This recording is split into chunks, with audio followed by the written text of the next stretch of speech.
भाई इस छोटे से जुगाड़ से हमारा इतना बड़ा काम हो जाएगा ये मैंने कभी सोचा नहीं था। तो बात कुछ ऐसी कि पिछले व्लॉग में आपने देखा ही होगा, मुझे अर्जेंट लड़की वालों के घर पे कुछ काम से जाना पड़ा था, लेकिन फिर वापस वहाँ से आते मैं अपने घर के बाहर बैठकर आराम कर रहा होता हूँ, तभी मुझे इन कपड़ों में ज्यादा ही गर्मी लगने लग जाती है। फटाफट अपने कमरे में आकर इन कपड़ों को खोलकर पहन लेता हूँ ये लोअर टी शर्ट। हाय हाय इतना सुकून।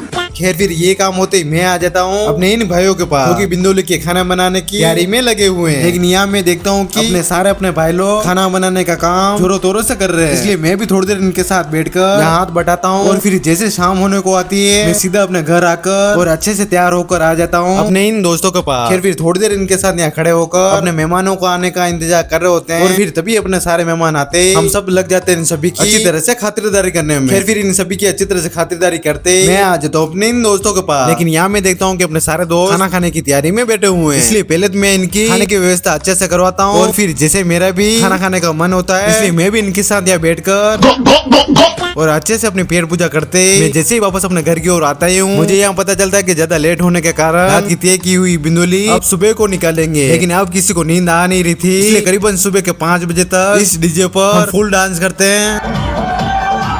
और फिर अगले सुबह 8 बजे नहा धो के अच्छे से तैयार होकर चल देते हैं अब बिंदुली में, और वो मैं आपको अगले पार्ट में बताता हूँ। तब तक के लिए आप फॉलो कर लो।